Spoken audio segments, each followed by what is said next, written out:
how would you approach Santa Claus with your kids? You know what? I'm kind of a purist. So I didn't do Santa Claus with my kids. And I don't really have huge issues with people who do.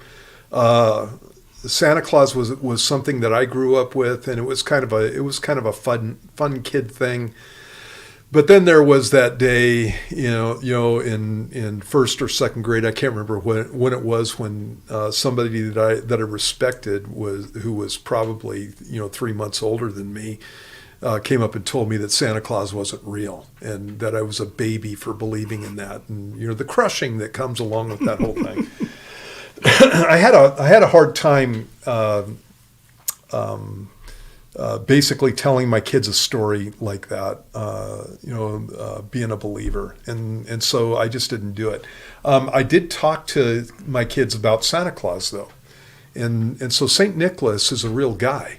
He was a guy who lived in Turkey, and he was known specifically for gift giving and specifically for sneaking in people's houses to give the gifts. And so there's a story about St. Nicholas. He was a pastor of a church.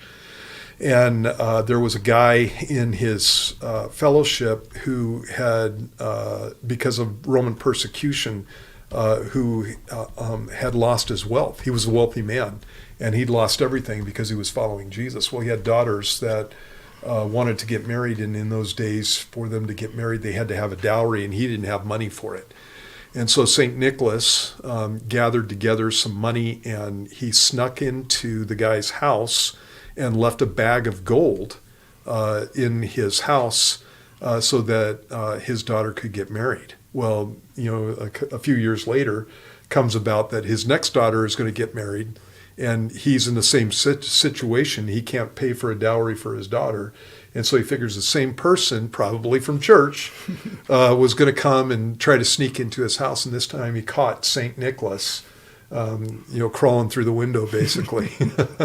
And that kind of thing. So when I talk to my kids about St. Nicholas, what I would do is tell them that he was a Christian, he loved Jesus, he was a pastor, and because he loved the Lord so much, he was somebody who gave gifts to people. And so when people celebrate St. Nicholas, when they celebrate Santa Claus, what they're doing is celebrating the gift giving that took place in the heart that was behind this guy. That's how I handled it with the kids. And I told my kids not to be the one who comes up and tells the other kids, "Oh, that's all a lie," and just wreck their Christmas for them. So that's how I handle it. Very good. Good.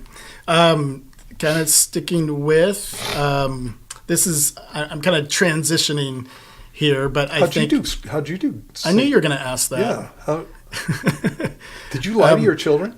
We did both. We lied and didn't lie. Oh. And so, and a lot of that just had to do with relatives and stuff like that. Yeah. And we all do Christmas together as a big family and things like that. And so we did the thing that you did, told our kids who Santa was and the historical figure and all that kind of stuff. But they still participated and all that kind of stuff because we had family and all that. And so, yeah. Yeah, we had some of the same stuff. You don't want to ruin it for people and be, If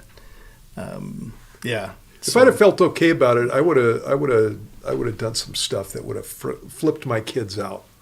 I would have been leaving footprints and ashes everywhere. See, and, we got relatives that do that, and it makes it fun. The kids love it; they have a great time with it. I would have been stomping around on the roof in the middle of the night.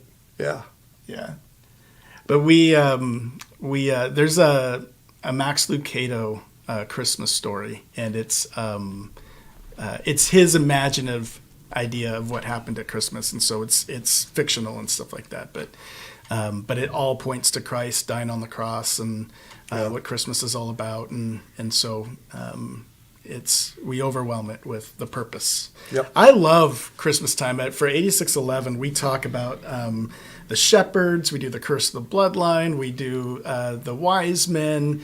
What what Bethlehem with Ruth and Boaz, and there's so many cool stories of the Christmas time. It's just jam packed. And in fact, last year I kind of turned the star. We did a star study, but I turned it into like, how do you know that the Earth isn't flat?